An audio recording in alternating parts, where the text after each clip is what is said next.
Et en préparant cet après-midi, j'ai marché de Cher à Yvonand dans la forêt, je réfléchissais, et j'ai rencontré un homme, c'est Jean-Marc, que j'avais rencontré il y a une année à Cher. Il était sur son vélo, il s'est arrêté, on s'est salué, il avait sa bière avec lui ouverte dans son sac à dos, ça allait bien. Il me dit, je sors de tôle, j'ai fait 6 mois de tôle, tout content. Pas grave, c'était pas sa faute, voilà. Et on a commencé à parler. Évidemment, je avais parlé du Seigneur l'année passée déjà.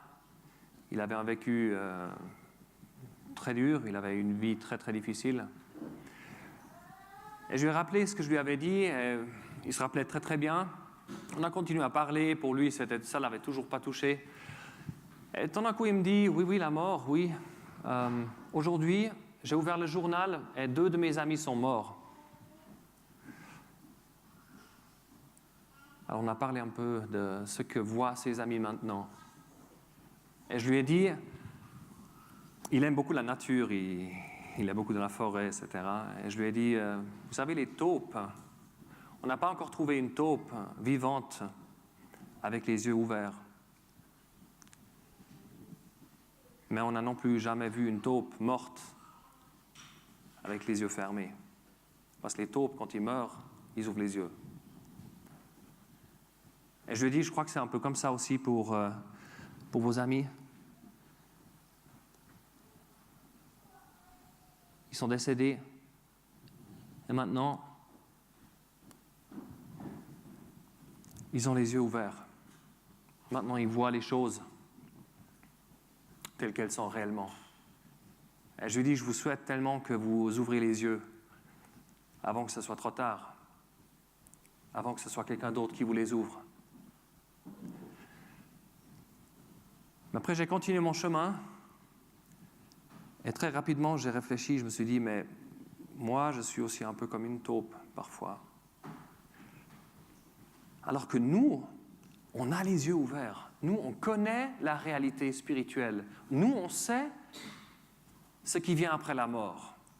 On a toutes les informations. Mais nos regards sont bien des fois comme ceux des incrédules. Qu'on vit comme si cette vie était un petit peu tout, et puis après ça va bien, mais on n'est pas vraiment dans la réalité. Et peut-être cet après-midi aussi, on réfléchit un peu sur notre regard sur le monde. Un prédicateur anglais, George Whitefield, je crois que c'était lui, peut-être John Wesley aussi, il a prié, Seigneur, imprègne l'éternité sur mes yeux. Imprègne l'éternité sur mes yeux. Fais-moi voir ce qui se passe devant mes yeux avec la vision de l'éternité. Et si aujourd'hui on pourrait aussi s'accorder sur cette prière, que le Seigneur change notre regard aussi.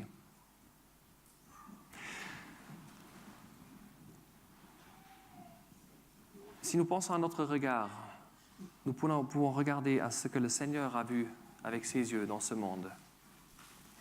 Et c'est ce que j'aimerais commencer, de montrer 4 regards du Seigneur, comment il voyait les choses. On commence à lire en Matthieu au chapitre 14.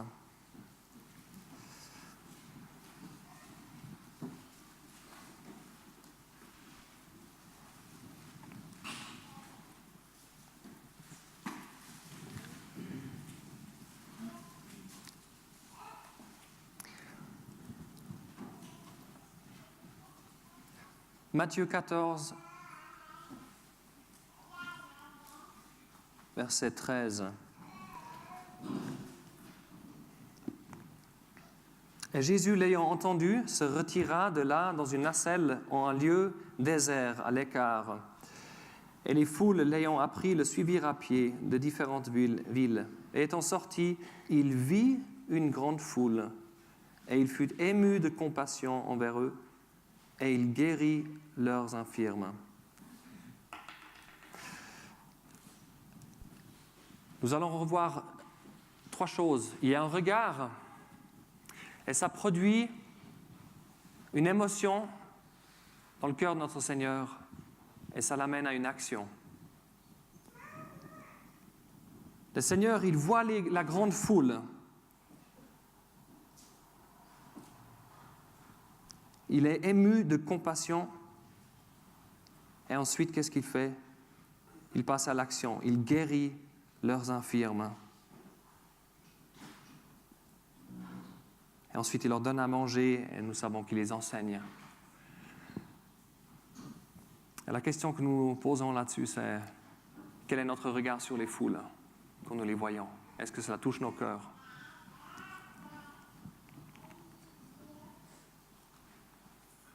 On passe au deuxième regard du Seigneur dans l'évangile de Luc, au chapitre 19.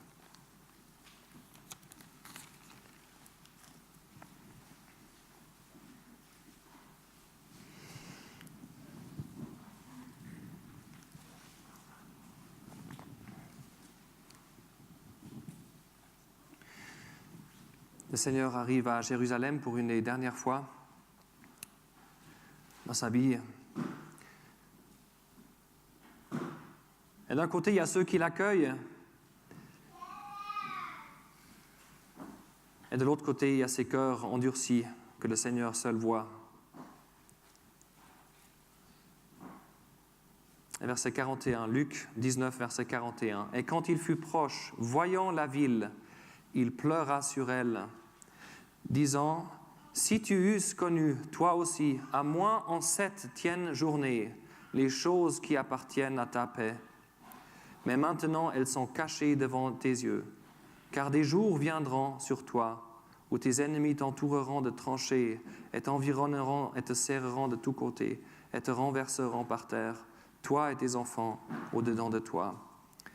Et ils ne laisseront pas en toi pierre sur pierre, parce que tu n'as point connu le temps de ta visitation. » Et il entra au temple et se mit à chasser dehors ceux qui y vendaient et qui achetaient, et leur disant, « Il est écrit, ma maison est une maison de prière, mais vous en avez fait une caverne de voleurs. » Et il enseignait tous les jours dans le temple. De nouveau, ces trois choses. Il voit la ville, il la regarde, et ça crée en lui cette forte émotion, et il commence à pleurer, notre Seigneur. Il pleure sur elle, sur la ville. Et ensuite, cette émotion l'amène à cette action. Il entre dans la ville, il entre dans le temple. Le zèle de la maison de Dieu le dévore, le consume, l'anime à quand même, encore une fois, avant sa crucifixion, à la fin de sa vie, faire de l'ordre. Et en plus, il les enseigne, il continue à les enseigner tant qu'il pouvait. Alors, le Seigneur, qu'est-ce qu'il voyait? Il savait que cette ville, comme il le décrit, allait passer par un jugement terrible. Il voyait dans le futur. Il voyait que dans 40 ans environ, ça allait se passer, dans l'année 70, le grand Dieu allait utiliser une armée de ce monde et la diriger contre cette ville. Elle allait mettre le siège à cette ville, assiéger cette ville. Et il y aurait une famine dans cette ville si terrible qu'ils allaient jeter par-dessus la muraille par jour 1000 cadavres de morts, tellement c'était terrible. Il y avait la famine, des pestes, des maladies, etc. Une chose terrible. Et puis finalement, cette armée a attaqué, elle a mis le feu et ils ont complètement détruit cette ville. Et c'est ce que le Seigneur y voyait. Il voyait 40 ans à l'avance. Et j'aimerais nous poser la question, en 40 ans, 2058, à l'Auberçon, ça sera comment? Ici, ça sera comment? En Suisse. On sera au ciel. Probablement, on sera au ciel. La parole nous dit toutes choses devant être consumées par le feu. Toutes choses. Il y a un jugement qui vient, on n'a pas une idée de ce qui va venir. Et puis, est-ce que ce regard sur les villes, est-ce que cela nous touche de savoir qu'il n'y a pas une pierre qui va rester sur une autre aussi, ici?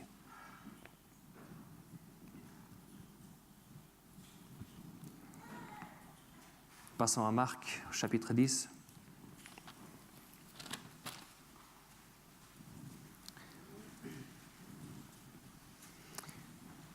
Il s'agit du jeune homme, un jeune homme riche,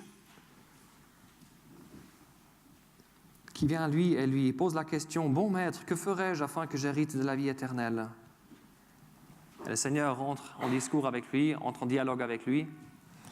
Après, nous voyons cette phrase frappante, verset 21, Marc 10, 21. « Et Jésus, l'ayant regardé, l'aima et lui dit, une chose te manque. » De nouveau, il le regarde, il l'aime et lui parle.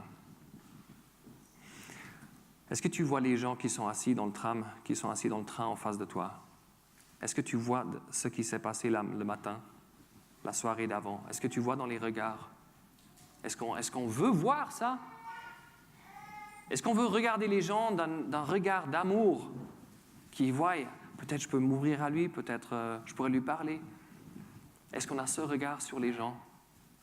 Le Seigneur le regarda et l'aima. Et si on aime les gens de cette manière, nos bouches vont s'ouvrir de manière automatique.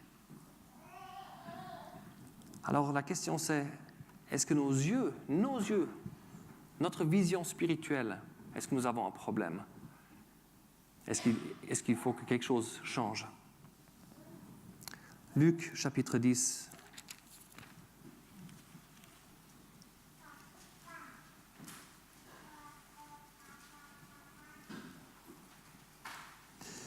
Luc chapitre 10. Ça nous parle en parabole du Seigneur Jésus qui est venu dans ce monde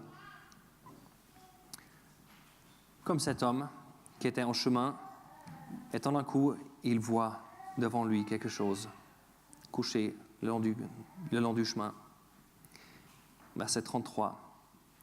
Mais un Samaritain, allant son chemin, vint à lui, et le voyant fut ému de compassion, et s'approcha et banda ses plaies. Vous l'avez remarqué, le voyant fut ému de compassion, et s'approcha et banda ses plaies. De nouveau la même chose, le Seigneur.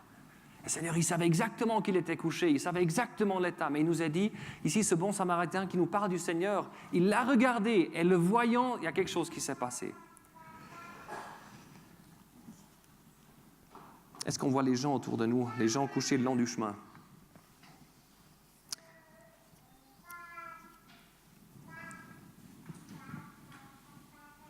Vous savez, les missionnaires que nous connaissons, peut-être tous, peut-être pas tous, mais certains, on les connaît, ils ont eu un regard particulier sur le monde. Et c'est de ce dont j'aimerais parler maintenant, c'est le regard de quelques missionnaires. Et je commence avec William Carey. Ce missionnaire qui était en 1700 environ, qui était fortement exercé en rapport avec les peuples qui ne connaissaient pas le Seigneur.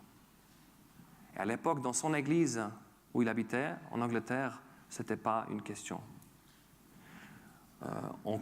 L'attitude était à peu près « Dieu est souverain », alors ils avaient un peu trop de poids sur la souveraineté de Dieu, dans la mesure où ils disaient « si ils doivent se convertir, ils se convertiront ». Et ils oubliaient l'autre côté que nous sommes appelés à leur dire le message et qu'eux sont responsables à croire et à se repentir. Et lui, il a eu un regard particulier. C'était un homme qui réparait des chaussures. Et il a pris une carte du monde, c'est pour ça que j'en ai mis une là. Il s'est mis une carte du monde devant lui, à son lieu de travail. Et il a collectionné toutes les informations qu'il pouvait avoir sur les différentes cultures, sur les pays, sur les peuples qui y habitaient. Et il regardait pendant qu'il travaillait. Il réfléchissait à cela. Et cela l'a changé. Et ça lui a donné la vision, ça lui a donné aussi ce zèle d'un jour aller et d'entrer dans cette mission à laquelle le Seigneur l'appelait. Et nous allons encore voir ce soir ce qu'il a fait. Il a été en Inde, et il a été une grande bénédiction en Inde. En prochain, il y a Henry Martyn qui l'a rejoint aussi. Henry Martyn qui a été aussi en Inde. Henry Martyn a été un homme éduqué à Oxford, à l'université d'Oxford aussi. Et il a lu les voyages du capitaine Cook. C'était un capitaine qui a fait des voyages du monde et il a écrit beaucoup de détails. Et il a lu cela. Et ça l'a tellement impressionné. Et il l'a lu avec un regard chrétien, avec le regard du Seigneur. Ça l'a touché et il s'est dit, mais en fait, toutes ces cultures, tous ces endroits, ils ne connaissent pas le Seigneur. Qu'est-ce qu'on pourrait faire? On devrait faire quelque chose. Un autre missionnaire, et il a fait quelque chose, Henry Martin, il est allé entre autres en Inde, il a traduit la Bible en ourdou, et je crois qu'à 34 ans, il était mort. Il a donné sa vie pour ce travail. Il avait le regard juste, une vie de dévouement magnifique.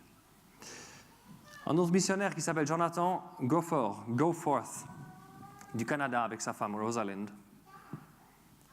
Il est allé en Chine et il a vécu des choses magnifiques avec le Seigneur. Ça vaut la peine de lire la biographie. Mais c'est intéressant qu'à l'âge de 14 ans, on le trouvait souvent dans l'école, dans l'escalier. Il y avait une grande carte du monde. Elle était souvent là, en train de regarder cette carte, l'étudier. Et il a fait référence dans sa biographie que ça le touchait. Il avait ça devant lui. De quelle manière est-ce qu'on voit le monde? Et finalement, William Borden, que j'aimerais juste mentionner. William Borden était un fils d'un homme très très riche dans les produits laitiers aux États-Unis, dans les années 1930 environ. Et lui aussi, avant de commencer ses études, il a fait un voyage du monde en bateau. Et il a vu tous ces endroits. Et il a réalisé qu'il devait faire quelque chose. Ça l'a touché. Il a vu avec les yeux du Seigneur, il a vu ses peuples, ses cultures. Puis après, il est parti en mission. Alors que son père lui demandait de reprendre l'entreprise, il a dit non, je dois partir, je dois y aller. Il avait déjà décidé de faire aucune réserve financière.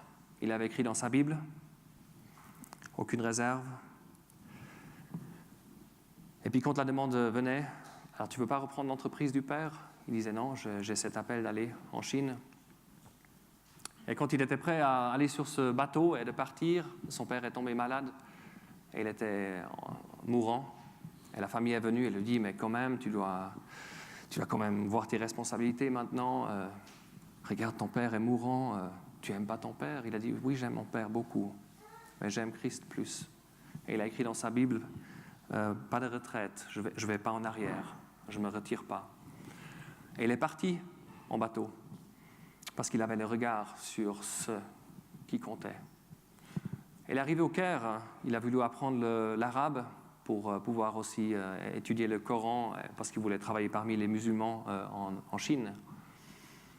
Et au Caire, il a très vite, il a reçu cette maladie, attrapé cette maladie, une infection du cerveau, et 3 semaines plus tard, il était mort. Après sa mort, on a ouvert sa Bible et on a trouvé pas de réserve, pas de retraite et pas de regret. Il avait le regard, il a dit « Ma vie vaut la peine d'être vécue dans ce sens ». Et quand cette nouvelle a été entendue aux États-Unis, il était très connu aussi à l'université, déjà beaucoup s'étaient convertis par lui, etc. Beaucoup ont été touchés, et d'autres sont partis, d'autres ont été inspirés par son zèle, par ce regard. Pas de regret, ça valait la peine, même si je meurs. Chose magnifique. Quel est notre regard sur le monde? Je vais maintenant nous montrer un petit peu quelques chiffres. Alors, en 1900, il y avait 1,1 milliard de non-croyants, dans le terme absolu, chiffre absolu, de personnes qui ne connaissaient pas le Seigneur. Aujourd'hui, ce chiffre est à 4,9 milliards de personnes qui ne sont pas croyants au Seigneur Jésus. Maintenant, ce qu'il y a de choquant, c'est que le nombre de missionnaires transculturels est en déclin continuel. Dans l'an 2000, il y avait 450 000 missionnaires. Ce sont des chiffres. Suivant où on va rechercher, on trouve un peu des chiffres différents, mais la tendance, elle est là. En 2016, il y a plus que 300 000 386 000.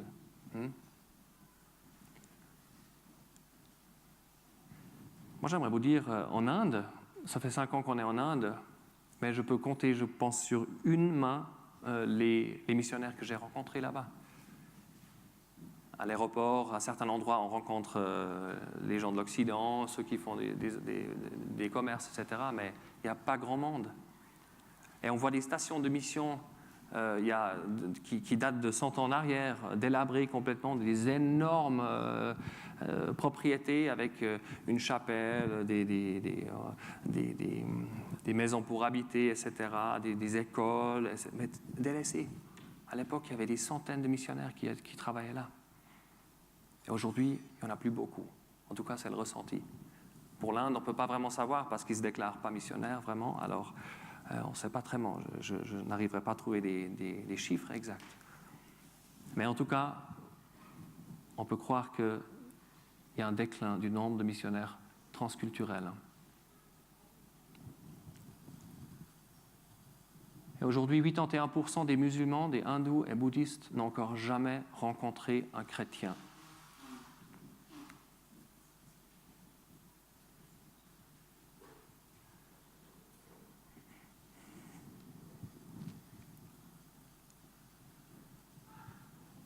Ce que vous voyez ici, c'est une carte du monde. Il est dit, c'est le progrès de l'Évangile par groupe de peuples. Alors, chaque couleur est faite de beaucoup de petits points où il y a, et ça veut dire à quel point ils ont été atteints par l'Évangile. Alors, le vert, on regarde par exemple les États-Unis, ça veut dire qu'il y a des églises qui sont établies là-bas. Des églises qui sont établies de la manière que la population est atteinte, selon leur définition. Le jaune, ça veut dire qu'il y a un christianisme qui est là, mais regardons l'Italie, par exemple, ça peut être le catholicisme. Donc, ce n'est pas un christianisme qui amène l'évangile, mais c'est en formation. Il y a quelque chose qui se développe. La Russie, par exemple, l'Europe de l'Est. Et les rouges, ce sont ceux qui ne sont pas encore atteints par l'évangile. Alors, ça ne veut pas dire qu'il n'y a aucun chrétien dans cette région, mais ça veut dire qu'il n'y a pas une église, pas d'église vraiment établie selon leur définition. Mais on voit qu'il y a beaucoup de peuples qui ne sont pas, il y a toute une région qui ne sont pas vraiment atteintes. Et puis je peux dire pour l'Inde, c'est très représentatif cela. Si je parle de notre village, bon, on va en parler ce soir aussi, mais l'évangile est arrivé peut-être il y a 100 ans déjà là-bas. Il y a des églises qui sont depuis des décennies, certaines. Mais il y a quand même, en tout cas, 80% d'hindous, d'incrédules encore, et peut-être 10%, 15% de chrétiens. Et de ces 15% de chrétiens, beaucoup ne sont pas convertis et ne peuvent pas expliquer l'évangile, toujours pas. On en parlera plus tard. Maintenant, je vais vous parler de la fenêtre 10-40. Qu'est-ce que ça veut dire? La fenêtre 10-40, elle se trouve au degré de longitude 10e degré de longitude, si c'est juste ce que je dis là, c'est du français. Longitude, merci, jusqu'au 40e. Voilà, cette fenêtre ici. Il y a l'équateur et puis il y a le 10e degré de longitude jusqu'au 40e.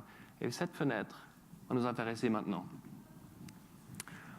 Dans la fenêtre 10-40, habite plus que la moitié de la population mondiale.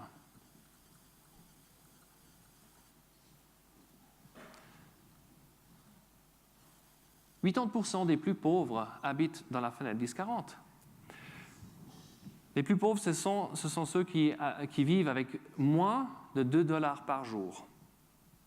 Et de tous les gens qui vivent avec moins de $2 par jour, 80% habitent dans cette région.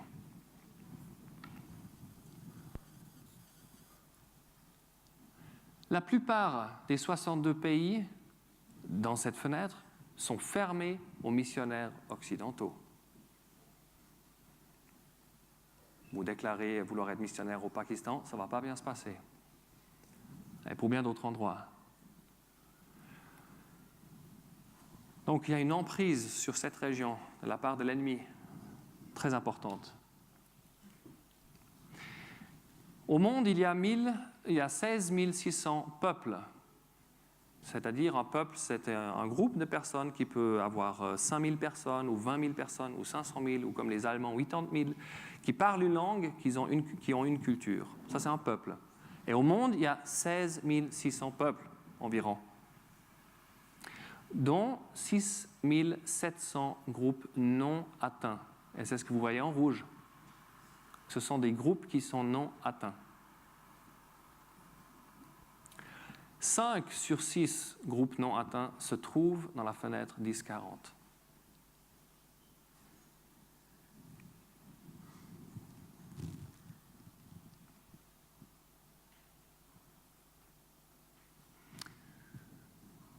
Et maintenant, ce qui est le plus choquant, c'est seulement un missionnaire sur 10 travaille parmi les peuples non atteints.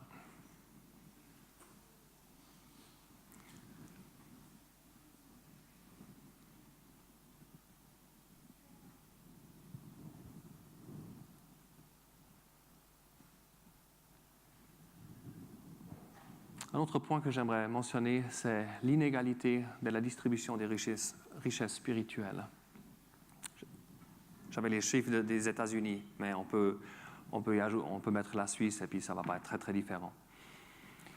Aux États-Unis, il y a plus de 5000 librairies chrétiennes, alors qu'au monde, il y a 5000 des 6500 langues sont toujours sans Bible. Est-ce qu'on réalise ça? Il y a plus que de 2000 stations TV et de radio chrétiennes aux États-Unis. Et dans le reste du monde, 400. Alors, ces chiffres datent peut-être d'il y a 15 ans en arrière. Peut-être ça a un petit peu changé, certainement augmenté. Si on prend maintenant Internet, etc., il y a d'autres mouvements qui se font, des tendances aussi. Mais l'inégalité, en tout cas il y a 15 ans en arrière, c'était ça au monde. 85% des Bibles imprimées sont en anglais. Pour les 9% anglophones au monde. On imprime beaucoup de Bibles en anglais pour peu de monde. Comparé à l'échelle mondiale, à tous les autres qui reçoivent tellement peu de Bibles. Quelle valeur une Bible dans une main d'un Chinois? On entend ces histoires de Chinois qui recevaient une Bible, ils la passaient les uns aux autres, et puis à la fin du tour, elle était trempée de larmes. Les gens, ils la prenaient et puis ils pleuraient dessus parce qu'ils voyaient la parole de Dieu dans leurs mains. Ils copiaient la Bible tellement ils en avaient besoin. Et nous, on en a combien? Chacun dans sa maison. Moi, 4 en tout cas.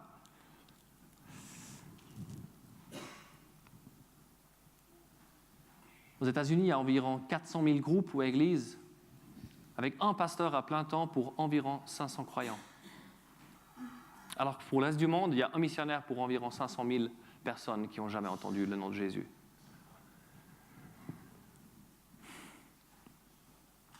Pourquoi il y a cette inégalité? Imaginez le Seigneur qui veut donner à manger aux foules. Les foules se posent et il donne aux disciples le poisson, le pain.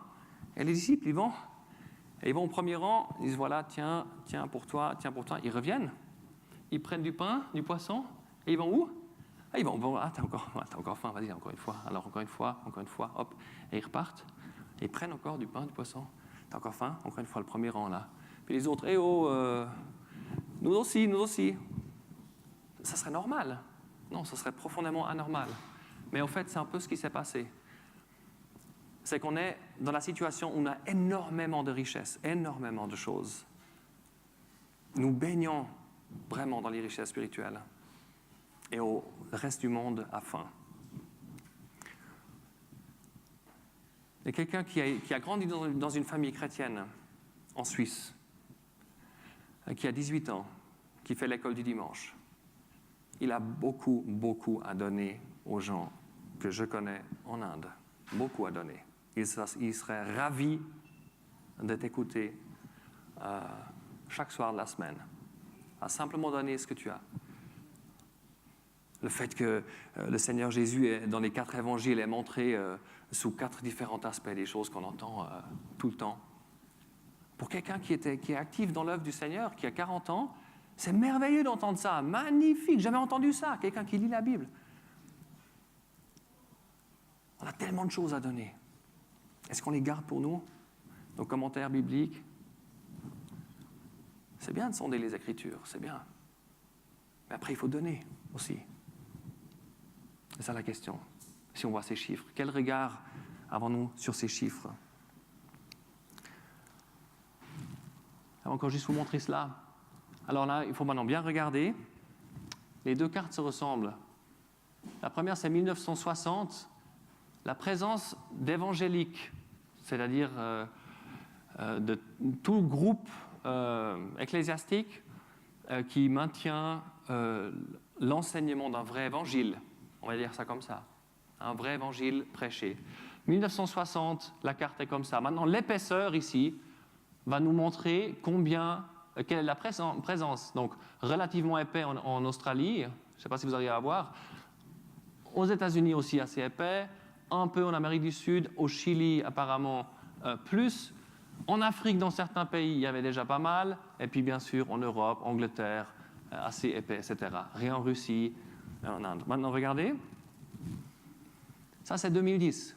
Alors, je vais en arrière et je vais en avant, plusieurs fois, comme ça vous arrivez un petit peu à voir. Donc, à droite, tout en bas, à l'est extrême, là, Indonésie, etc., on voit qu'il y a eu comme une explosion. En Afrique aussi, si vous regardez, grand développement en Afrique. Regardez la Chine aussi, grand développement en 50 ans. En Inde aussi. Peut-être faible retour aux États-Unis. Et puis grand développement en Amérique du Sud aussi, le Brésil, etc. Alors on pourrait dire, très bien, les choses se passent bien, l'évangile est annoncé. Mais au fait, ce qu'il faut réaliser, c'est que le mouvement charismatique et pentecôtiste est très, très, très développé dans ces régions aussi. Et ce qui fait que bien des fois, un vrai évangile est encore annoncé, mais bien des fois aussi, c'est un évangile de prospérité. Ce sont les œuvres mêlées à la grâce. Et dans tout ce que nous pouvons constater, en tout cas en Inde, il y a beaucoup, beaucoup, beaucoup de mélanges. Et dans de nombreuses églises, les églises sont pleines parfois, mais ce qui est prêché, c'est la loi, ce sont les œuvres. Les gens sont sous une énorme pression de devoir faire, de devoir donner à l'église, de devoir faire pour être accepté par Dieu. Et ça fait juste très mal au cœur. J'avais demandé à Philippe Krauss, qui est en Afrique, une photo qu'il ne m'a pas encore envoyée, mais ça m'avait tellement choqué. En Afrique, une photo qu'il avait montrée à une présentation d'un pasteur qui est là. Et c'est une photo des personnes et il leur parle du Saint-Esprit. Et comment le Saint-Esprit travaille, etc. Et puis, au fait, c'était un nouveau truc, c'est de gicler du anti-moustique, un spray anti-moustique. Et leur gicler ça dans le visage, et leur faire croire que c'est maintenant l'Esprit Saint qui travaille. Et on voit une personne qui est là, comme ça, et puis elle reçoit le spray en plein visage, et puis il y a le pasteur qui est en train de faire ça. Vous voyez, ce sont des brebis qui ne sont pas enseignées. Je ne parle pas des pasteurs, mais les autres. Et comment est-ce qu'ils vont savoir ? Ça nous fait un tout petit peu sourire aussi, mais ce sont des gens qui croient vraiment, ils cherchent, et ils sont sous pression, et ils croient, ils font confiance au pasteur, il leur dit, mais voilà, le Saint-Esprit qui fait, et puis voilà. Et ça fait tellement mal au cœur. En Inde aussi, il y a un développement. L'évangile est arrivé depuis longtemps, on verra ce soir. En Chine aussi, mais il y a ces influences qui sont là. Et on a besoin de missionnaires, on a besoin de gens qui vont justement enseigner aussi. Bien sûr, prêcher l'évangile, mais aussi enseigner ces gens-là dans ces domaines, leur apporter. Ils sont tellement reconnaissants. Magnifique. Des choses que nous avons comprises, de leur donner cela.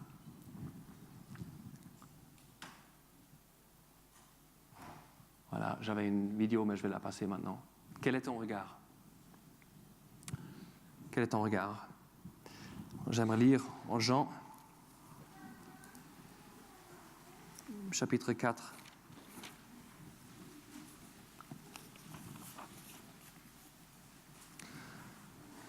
Verset 35.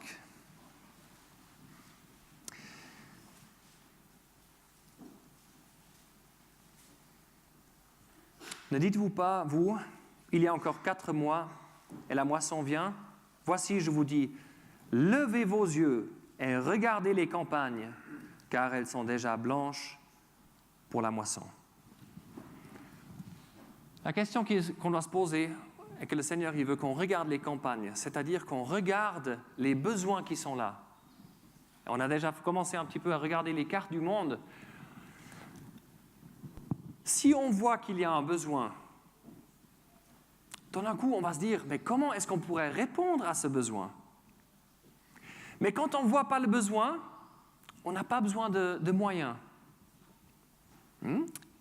Si on ne voit pas les besoins dans le monde, on ne va pas prier le Seigneur pour des ouvriers. Si on ne voit pas les besoins des gens autour de nous, on ne va pas se sentir appelé à y répondre.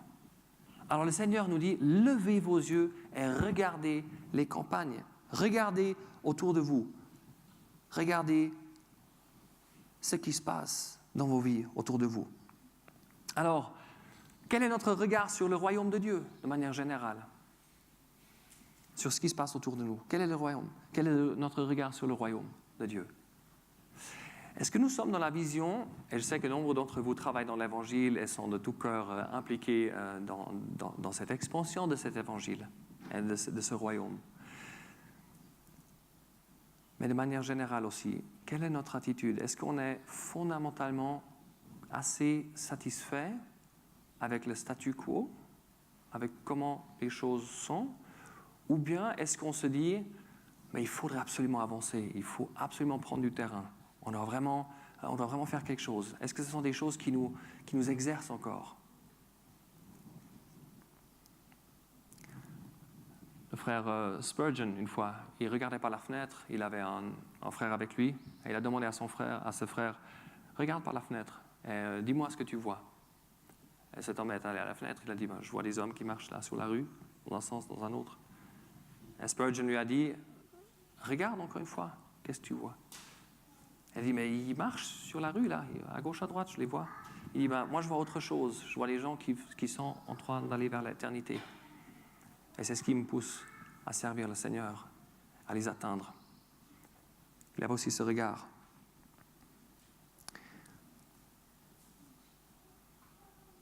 Il y avait une fois un jeune homme qui a regardé à travers le lac, sur la Suisse romande, sur la côte. Il a regardé à travers le lac, il a vu les lumières de l'autre côté, en France voisine. Un soir, et il s'est dit, là-bas, c'est le catholicisme, il n'y a pas d'assemblée, qu'est-ce qu'on fait? Il a été touché. Il y a eu une émotion dans son cœur. Il est allé parler à un frère plus âgé. Et ce frère plus âgé était aussi actif dans l'Évangile, il avait ce regard. Et ils sont allés, et de là a commencé une distribution de calendriers qui continue encore aujourd'hui en Suisse romande. Mais à un moment donné, ça s'est passé comme ça. Et il y a eu une activité dans ce sens. Simplement, et peut-être le Seigneur, il veut t'utiliser toi pour commencer quelque chose. Peut-être qu'il y a quelque chose que toi tu vois simplement, un besoin que tu veux, que tu vois toi, où tu as le bon regard. Et le Seigneur, il veut que tu te mettes en marche, et que tu ailles dans cette direction, et que tu continues sur ce chemin. Laisse-toi encourager. Le Seigneur vient bientôt, nous n'avons pas beaucoup de temps à le servir. Levez vos yeux, regardez les campagnes. Maintenant, j'aimerais vous montrer cette carte, la Suisse, un peu plus proche de nous. Alors, la première chose, quand on voit une telle carte, ce sont les petits points rouges, ce sont les rassemblements qui se réunissent au nom du Seigneur, qu'on connaît, voilà. Et ça doit nous remplir premièrement de reconnaissance. Vraiment magnifique qu'il y a encore à tous ces endroits, et j'en ai manqué certains en Suisse alémanique, mais pour la Suisse romande, je crois que c'est à peu près ça. Et on se dit magnifique, le Seigneur maintient encore à nombreux endroits un témoignage de son assemblée. Mais maintenant, on doit se poser la question,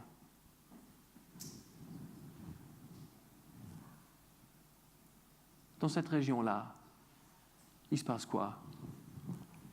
On a nos amis à Davos, heureusement. Mais pour tout le reste.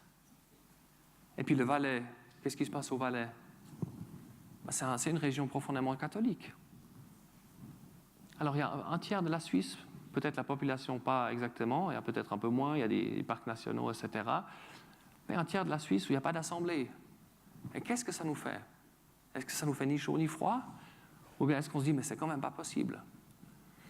n'en devenons pas activistes, on est d'accord, mais demandons le Seigneur qu'il pousse des ouvriers dans sa moisson.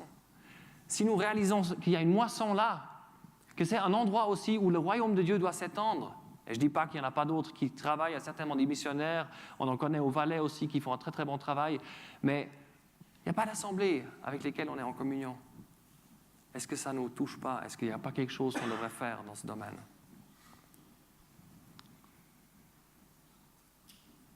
Mais même si on ne pense pas à cette région, si on pense aux assemblées, y a-t-il pas un grand besoin aussi d'ouvriers, de pasteurs, d'enseignants qui se consacrent? Les forces baissent, les ouvriers, on sait que les frères plus âgés, ils sont vraiment en baisse, quoi. Les forces baissent, certains sont plus capables de faire les voyages. Mais qui va au Chili maintenant? Qui va en Argentine se faire 3000 km ou plus, faire ses visites? Il y a des places à remplir. En Suisse romande, qui va faire les visites, les assemblées? Qui va s'occuper des couples en situation de divorce? Qui va s'occuper des jeunes qui partent dans le monde? Qui va s'occuper des parents qui pleurent cela? Qui va s'occuper des personnes qui ont des crises d'angoisse, qui ont des dépressions? Tout cela requiert du travail et de l'énergie. Et la question c'est, est-ce que nous, dans nos rassemblements, est-ce qu'on prie pour que le Seigneur pousse les ouvriers dans sa moisson? Est-ce que nous avons levé les yeux sur les campagnes ici aussi? Est-ce que nous avons vraiment ce regard aussi sur son assemblée, de dire comment ça va continuer? Dans quel état allons-nous laisser les assemblées à nos enfants si le Seigneur n'est pas revenu? Mais nous avons cette responsabilité. Comment vont-ils être? Qu'est-ce qu'on va leur laisser au niveau de l'enseignement? Est-ce qu'on voit ceux de 16 ans, 18 ans comme des futurs ouvriers? Est-ce qu'on essaie d'avoir ce regard sur eux, de développer ce qu'ils ont, leurs dons, qu'ils entrent dans ce travail, qu'ils ont du plaisir à combattre pour une chose? On leur donne cette vision qu'il y a quelque chose d'absolument précieux aux yeux du Seigneur, de valoriser ce lieu où on se rassemble au nom du Seigneur. Est-ce qu'on a levé nos yeux sur les campagnes, véritablement? On emploie nos forces pour tant de choses. Pour tant de choses. Demandons au Seigneur qui nous dit il y a peu d'ouvriers. Alors si on s'occupe des besoins qui sont là, et on a les yeux levés sur les campagnes, et puis on a regardé les campagnes, on va commencer à demander au Seigneur d'une manière intense des ouvriers qui s'appliquent à cela. Et j'aimerais vous parler maintenant juste d'un article que j'avais trouvé qui m'a vraiment touché, du frère Pollock. Le frère Pollock, peut-être, il n'est pas connu à tout le monde, mais le frère F.B. Hall, dont on connaît bien les commentaires, c'était son beau-frère, il me semble. Et il a publié un article qui s'appelle « Où sont les jeunes gens? Where are the young men ?» Et dans cet article, il cite une lettre qu'il reçoit d'un missionnaire. Et ce missionnaire, il lui dit « J'ai été faire un voyage en Angleterre, je suis revenu de l'Afrique, j'ai fait un tour en Angleterre à 75 endroits. Et j'aurais parlé des besoins en Congo-Belgique. À l'époque, ça existait encore. Et je leur ai dit, voilà les besoins qu'il y a. Jusqu'à maintenant, résultat, 0. Et en même temps, il dit dans sa lettre, dans le même Congo-Belgique, belge, il y a une entreprise qui a ouvert 882 positions pour le travail, pour travailler là-bas, une grande entreprise. Et ils ont reçu 15 000 applications.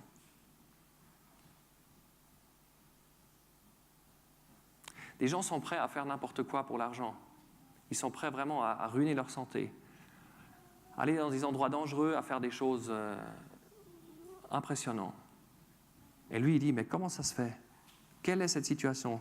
N'est-ce pas quelque chose qui devrait nous humilier? Il dit, comment ils peuvent lire Jean 3,16 et s'approprier cela et dire, voilà, Dieu m'a tant aimé. Et quand ils arrivent à Matthieu 28, 19, ils disent, allez dans le monde entier, ils disent, non, ça, c'est pas pour moi. On prend un verset, on est très reconnaissant pour ce verset, et puis un autre, on dit, non, non, ça, c'est pour les autres. Et vous savez, ce frère Pollock, il a écrit ça, il a édité ça dans un magazine. Mais moi, j'aimerais nous poser la question, Pourquoi on ne lit plus ces choses aujourd'hui? Pourquoi on ne lit plus ce genre d'articles aussi? Très peu. J'ai vécu 12 ans en Suisse romande. Et je crois que je peux compter sur la doigt d'une main. Vraiment, des fois que j'ai entendu un appel de partir en mission pour le Seigneur. Comprenez-moi bien, je sais que beaucoup sont appelés à travailler ici. Et je l'étais aussi avant d'être appelé en Inde. Mais on n'a pas ça vraiment sur le radar. On n'est pas suffisamment exercé, il me semble. Par contre, beaucoup sont très appliqués à investir leur vie, à investir leur santé jusqu'au burn-out dans leur travail, à faire développer leur entreprise, à gérer une équipe, avoir du succès à gauche, à droite. On est beaucoup occupés de nos propres maisons et peu de ceux qui intéressent le Seigneur Jésus vraiment. Alors peut-être on peut réfléchir là-dessus. Vous savez, les entreprises, ils ont compris quelque chose que nous, on n'a pas compris. La vision de l'entreprise Coca-Cola, c'est quoi? C'est une canette de Coca dans la main de chaque être humain. Alors c'est simple, c'est très clair, c'est leur but. Ils veulent amener, voilà, je crois que c'est compris. Et puis qu'est-ce qu'ils font? Ils se creusent la tête, comment ils vont arriver à ce but. Ils adaptent leurs produits à la culture pour atteindre les gens. Ils écrivent dans leur langue. Ils font pas mal de choses justes. Et ils ont beaucoup de peine. Avec des moyens très basiques, ils vont amener le coca. Voilà. Ça serait magnifique si ce serait des Bibles. Quelle chose magnifique si on pourrait avoir quelqu'un comme ça, amener des Bibles sur un âne. Pourquoi ça doit être du coca? Et puis on les trouve dans les derniers endroits. On peut monter je ne sais pas où, dans les montagnes. Dernier village, on peut acheter encore des cigarettes et puis on peut acheter du coca. Et ils ne sont pas habillés en rouge à cause du coca, ces gens. C'est assez humiliant. Les gens qui prennent c'est dangereux ce qu'ils font là, je crois. Mais ils prennent ce danger pour vendre du coca. Parce que la mission, c'est une canette de coca dans chaque être humain, dans la main de chaque être humain. Quelle est notre vision? Quelle est la mienne? Alors peut-être tu te dis, mais je suis jeune, j'ai 22 ans, j'ai encore fait mes études, je dois travailler, etc., je dois faire des choses, je ne suis pas encore prêt pour cela. Alors j'aimerais juste nous rappeler, puis on arrive vers la fin, l'âge de quelques missionnaires au moment de leur appel à l'œuvre. Hudson Taylor, missionnaire en Chine, il est parti en Chine à l'âge de 21 ans. À mon âge, j'ai 39 ans. À mon âge, il gérait, disons, une équipe de missionnaires, des centaines de missionnaires là-bas. Quand moi je suis parti à 4 ans, je suis vieux, mais vraiment vieux, un dinosaure comparé avec ces chiffres. Vraiment humiliant. David Livingstone, un explorateur de l'Afrique, parti à 27 ans. Il a sillonné l'Afrique long, large. Il est enterré aujourd'hui à Londres. Alors, il a eu un enterrement d'honneur, même de l'État anglais, dans le Westminster Abbey. Ce n'est pas qu'on recherche, mais c'est quelqu'un qui a changé le monde. Charles Studd, ancien champion de baseball en Angleterre. Son père s'est converti. Ses fils se sont convertis. Il est parti, il a fait 10 ans en Chine, 10 ans en Inde et je crois 15 ans en Afrique. Avant qu'il est parti en Afrique, il ne pouvait plus bien respirer, il avait l'asthme, le médecin lui disait « vous devez rester ici », il avait 50 ans. Il pouvait dormir sur une chaise, assis sur une chaise. Il a dit « je vais partir, le Seigneur m'appelle ». Le médecin lui dit « vous allez mourir », il dit « je suis appelé, je vais y aller ». Il a fait 15 ans en Afrique. Charles Studd. Amy Carmichael, en Inde. 24 ans, elle est partie. James Fraser, en Chine, chez les Lisu. 22 ans. Adoniram Judson, 25. Townsend, le fondateur de Wycliffe, traduction des Bibles Wycliffe, à 21 ans. Tu as 21 ans? Tu as 22 ans, 23 ans? Tu vas faire quoi? Vous savez, aujourd'hui, on est enseigné... on va dire, ces gens-là, à leur âge, ils étaient peut-être plus matures qu'aujourd'hui un jeune de 21 ans. Ça, on l'admet. La société était aussi un peu différente. Mais aujourd'hui, il ne faut pas oublier que c'est aussi le monde qui nous rend matures plus tard. Aujourd'hui, ce n'est pas du tout anormal de voir quelqu'un de 30 ans passer son week-end sur une PlayStation à jouer au jeu. On va encore voir un jour des gens de 30 ans jouer au bac à sable, puis on va trouver ça normal. Si ça continue comme ça. C'est juste pas mature, c'est juste pas homme, c'est juste pas adapté à la situation. Un homme de 30 ans, il fait autre chose que de jouer à la PlayStation le week-end.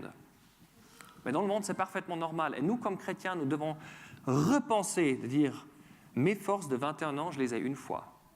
Et à 30 ans, il y a d'autres choses à faire. Alors, où est-ce que tu vas les investir? Et j'aimerais vous dire, à l'âge de 39 ans, on n'a plus 18 ans, on n'a plus 25 ans non plus.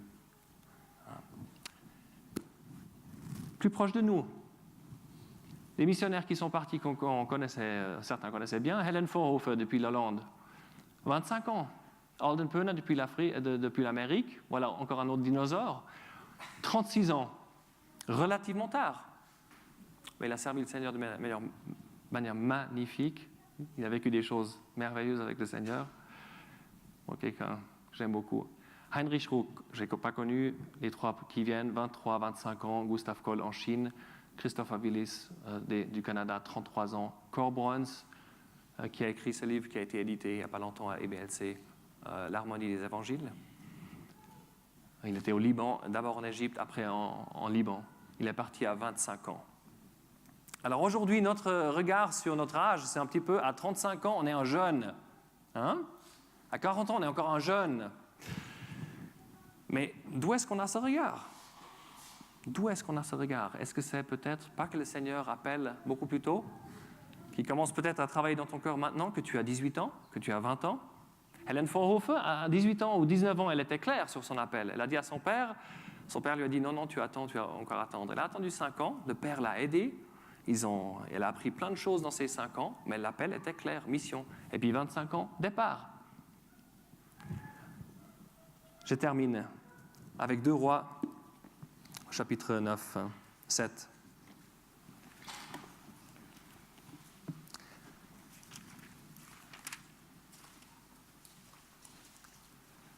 Deux Rois, chapitre 7. Nous connaissons cette histoire des lépreux qui sont dans cette ville. Et il y a l'armée du roi de Syrie qui les assiège et qui veut attaquer. Et le matin, ils se disent, au fait, mais nous, on va de toute façon mourir. On est des lépreux. Alors qu'on meurt ici dans la ville ou bien qu'on meurt aux mains des Syriens, peu importe, on va tenter notre chance. Et ils sortent. Et ils vont vers le camp des ennemis. Et puis, qu'est-ce qu'ils trouvent? Ils trouvent que le camp est complètement délaissé. Il n'y avait personne. Et verset 8. « Et ces lépreux vinrent jusqu'au bout du camp, et ils entrèrent dans une tente, et mangèrent, et burent, et en emportèrent de l'argent, et de l'or, et des vêtements. Et ils s'en allèrent, et le cachèrent. Et ils retournèrent, et entrèrent dans une autre tente, et en emportèrent du butin, et ils s'en allèrent, et le cachèrent. » Et ça, c'est un peu notre situation. On a un grand butin. On a tous les écrits, on a beaucoup dans la tête, on a un peu moins dans le cœur, mais il y a quand même pas mal de choses. On a un grand butin, et puis on s'est rempli le ventre, et on est très heureux, et nos tentes sont remplies, et voilà, on est bien. Et maintenant, nous lisons ce qui doit se passer. Ils dirent l'un à l'autre, « Nous ne faisons pas bien. Ce jour est un jour de bonnes nouvelles. » À ce moment-là, il y a eu le changement de vision. Premièrement, ils étaient occupés de leurs propres choses. Moi, ma richesse spirituelle, ma vie, ma famille, mes enfants. Très bien. Mais tout d'un coup, il y a eu un clic ici. Ils ont dit, mais en fait, les autres, nous ne faisons pas bien. Ce jour est un jour de bonnes nouvelles et nous nous taisons. Est-ce que nous nous taisons? Est-ce que nous voulons nous taire? Ou est-ce que nous allons demander au Seigneur qui pousse des ouvriers et puis être prêts aussi d'aller nous-mêmes là où il nous envoie?